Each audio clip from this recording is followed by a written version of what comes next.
Hai sobat. Sialan, janjian bareng. Bapak ketipu. Yuk kita ulang lagi. 1, 2, 3. Hai Sobat Korfu. Selamat datang di Warung Korfu. Waktunya nimbrung bareng Kimia Farma Corporate University. Oke bro, kita ngobrol apa nih sore ini? Aduh, gimana ya bro? Kan kita bentar lagi ada ini nih, ada apa namanya program ya pendidikan. Development lah. Ya development deh, biar corporate dikit ya. Corporate, biar corporate dikit. Kita kan mau berusaha bantuin developmentnya KFTD dengan ngelihat gimana Fokus di untuk logistik. Ya, logistik inventorinya. Kan diminta Mas Tommy dan lain-lain kan kayaknya pengen banget ngobrol sama lu bro dibandingin sama gue. Sorry Mas Tommy. Ya, itu memang sebelumnya juga udah disampaikan Bu Atun, Pak Tommy memang benar butuh standarisasi pemahaman mengenai masalah inventory. Karena emang teman-teman di APJ sama PIC Logistik juga merindukan nih, merindukan untuk apa namanya upgrade lah tuh. Yeah. Karena ada beberapa hal kan sering banget ada yang tidak nguasain karena baru kah, atau ada sesuatu yang baru kah karena dia belum tahu. Bener, seperti itu. Bener. Katanya 50% dari APJ-nya kan baru semua nih, Yes. kan? Dan ya kalau kita ngeliat-liatnya kan katanya kemungkinan orang baru kalau tak kenal tak sayang. Dangdut banget ya ini rasanya jadi. Ya, itu kayak puisi. Iya, campur sari. Aduh, blok ambiar. Tapi mereka clear kok. Goalsnya mereka, tujuannya mereka pingin punya stok optimum. Apa ya, Inventory ideal. Inventory ideal, stok ideal gitu kan. Betul. Ya mungkin ini ada hubungannya dengan kapasiti gudang yang kita tahu Ya. juga teman-teman di KFTD punya masalah tentang itu kan gitu kan. Terus juga tentang ada beberapa barang atau produk yang idle stock, slow moving gitu kan. Dan ini kan berkaitan sama SLA mereka juga Yes. untuk pelayanan ke KFA ya kan. Ya. Ibaratnya kalau kita ngomong misalkan ya gudangnya penuh, berarti kan mereka sulit gerak, sulit segala macam, sulit ngelayanin KFA juga. Tapi kalau nanti gudang penuh, challenging banget buat kita ya. Oh iya, jelas. Masalahnya kita juga nggak tahu penuh itu gimana. Enggak, Penuh dengan orang, penuh dengan air, penuh dengan snack. Kalau ini kemarin kan pada ketawa kenapa ya? Hah? Kenapa ya? Bacot. Cut. Acara ini berubah jadi Gue salah ya? Gue salah ya? Ya, kalau apa tergantung jawaban Bapak. Pusing tapi kan karena kan. Tapi kan gue jawabnya udah tadi Enggak, udah gua mau air, masuk ke vertikal. gue halusin. Gua, Pak. Kalau kayak gini malah gue juga nyambung kan kita ada rencana vertikal ya kan, terus ada juga sewaan. Udah ada. Kalau ngomong kayak gini santai. Cuma gue bingung apa tadi gue ada challenging banget ya. Pertanyaannya bernada tendensius, Bapak. Tapi kok udah Enggak lah itu kan real, dan Jakarta dulu juga udah selesai gitu kan, tambah gudang. Nah, ada. Gue salah ini kayaknya. Ganti. Enggak. Tapi itu bagus tadi kalau buat jadi thumbnail. Jadi pas gue jadi ini terus ya. Jadi gini Bos, benar kalau gudang penuh emang repot gitu. Tapi kan kita asumsinya pada saat ini operasionalnya itu terganggu dengan masalah yang terkait sama inventory. Makanya ada Mas Tommy. Mas Tommy kan dia inventory manajernya tuh. Ya itu unitnya juga baru. Ya, kita kan mau nambahin toolbox-nya lah istilahnya gitu supaya mereka juga bisa mengelola inventory-nya dengan baik. Gitu sih. Ya. Kita nih kan buat nanti pelatihan teman-teman yang APJ sama PIC Logistik kan ada 4 sesi. Ya.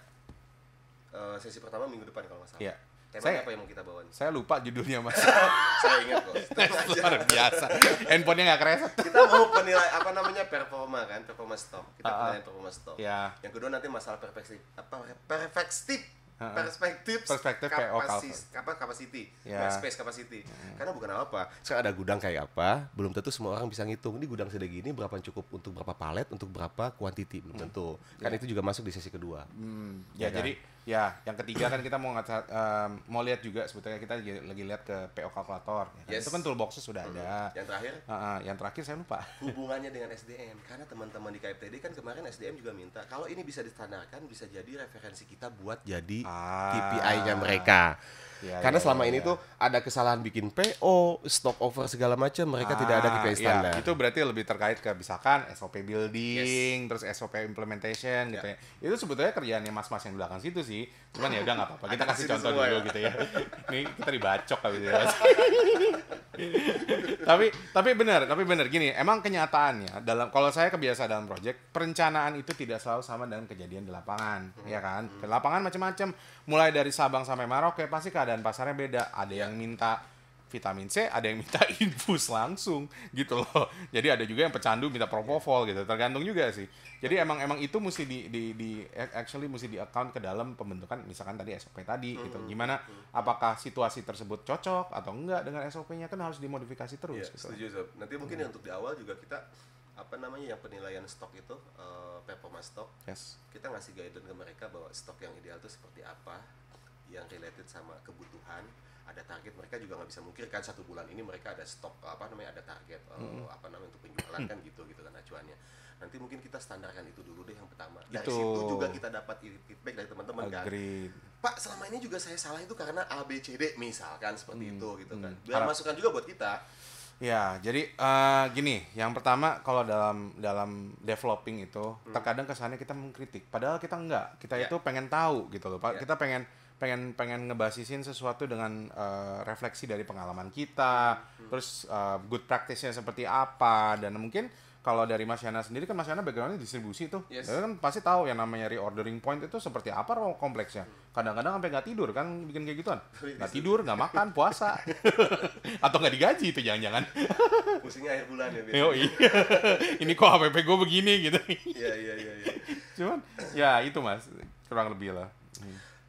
Cuma kita mesti sadar juga nih, teman-teman ini kan aku nggak tahu mereka udah pakai dashboard atau belum sih, ada standarisasi, ada toolsnya. Kalau kita ngomong secanggih integrasi belum, itu, ya? jujur aja jangan dulu. Okay. Kalau saya soalnya lebih suka sebelum sistem terbentuk, user requirement itu ada.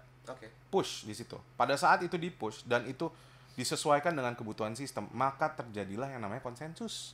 Di situ sistem yang perfect. Kita kalau ngomong DHL tuh punya 2 sistem loh jalan samping-sampingan. Satunya SAP buat accounting-nya, untuk operasional accounting dan segala macam. Terus satu lagi tuh Manhattan di bawah.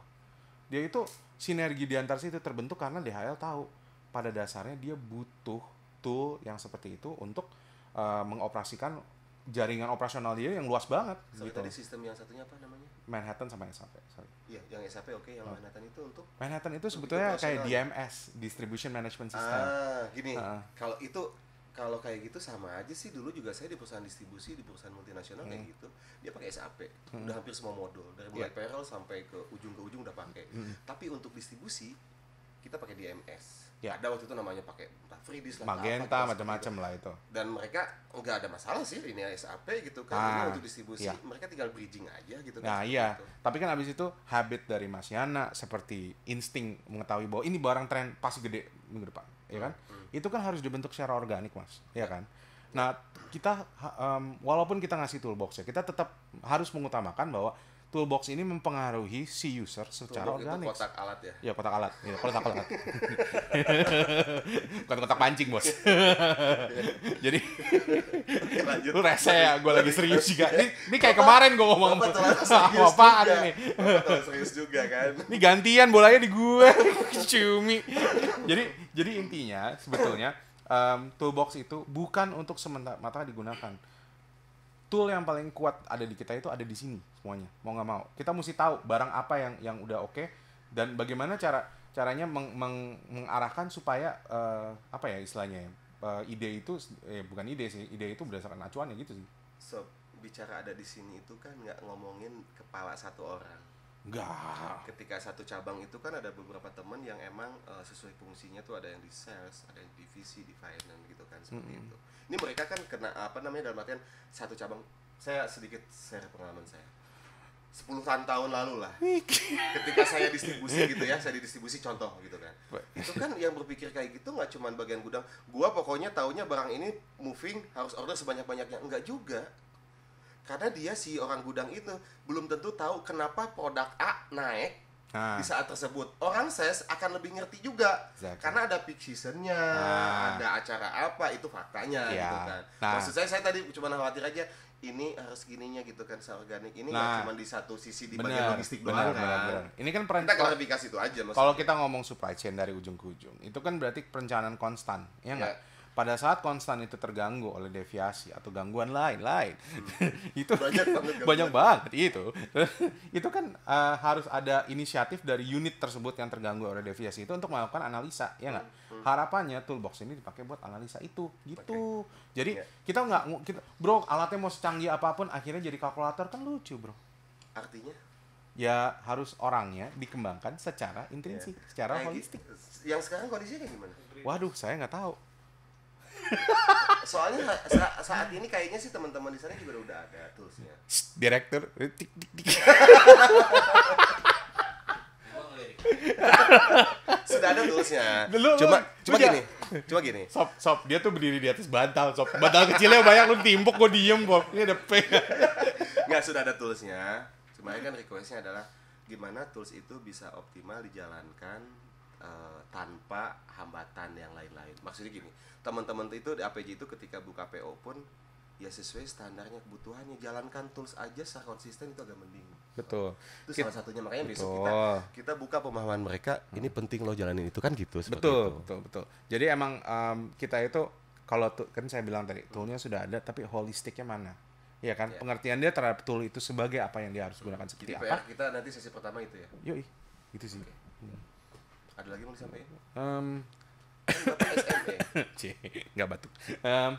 Ya apa ya? Kalau tadi kita berpikir ke arah SDM, ya, menurut saya Kimia Farma itu dengan segala program SPT-nya, dulu MT ya namanya, itu sudah MT. sudah menyerap MT ya. Bukan MT. Iya, makan temen. Apa namanya?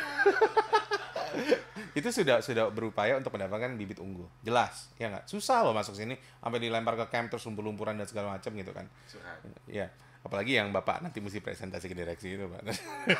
Terus habis itu tapi di sini saya presentasi ke direksi. jangan mulai lama gua. Tapi di sini di mana SDM itu sudah unggul, di mana perusahaan itu juga sudah perusahaan yang besar gitu ya. Disitulah di mana harus ada sense of ownership yang ditimbulkan dari ya tadi segi logistik holistik tadi. Logistik sih, gua ada logistik sih terus. Ya, Bapak kan matanya soalnya hatinya udah. Gua ngeliat box itu aja langsung ngeliatnya batnya, tuh skunya. Lo aja nggak lihat kan? Udah lo nggak usah nengok-nengok. Jadi sense of ownership itu datang dari pertumbuhan kan berarti, holistic growth. Jadi kalau mereka mengerti kenapa mereka mesti pakai tool ini dan bagaimana cara pakai tool ini, harapannya mereka kontribusinya juga lebih gede ke perusahaan kita. Yes. Gitu sih. Well, kita nanti sesi pertama minggu lagi. Ya. Moga-moga kita itu untuk upgrade lah ya. Iya. Membantu mendevelop teman-teman di KFTD untuk lebih untuk meningkatkan produktivitas. Enggak serius. Oh gitu ya. Mesti pelan-pelan. Enggak, ending-endingnya kan tetap untuk efisiensi kan. Efisiensi sendiri tidak boleh dianggap sebagai hanya pengurangan, tapi penyempurnaan bentuk operasional. Itu yang mesti diubah perspektif itu sih. Jangan dipotong kerannya, tapi lihat kerannya yang lain bagus nggak? Gitu. Banyak nih PR-nya berarti ya? Banyak bro, cuma 2 minggu. Dan ini proyeknya Rp0 loh, Ci. Korpu, luar biasa. Terima kasih Bro Kanta. Luar biasa buat Sobat Korpu, ini SMP gratis. Oke Sobat Korpu, terima kasih Bro Kanta. Nanti next session kita bahas yang kelanjutannya. Sama-sama, been a pleasure. Terima kasih, Sobat Thank Korpu. you. Sampai jumpa.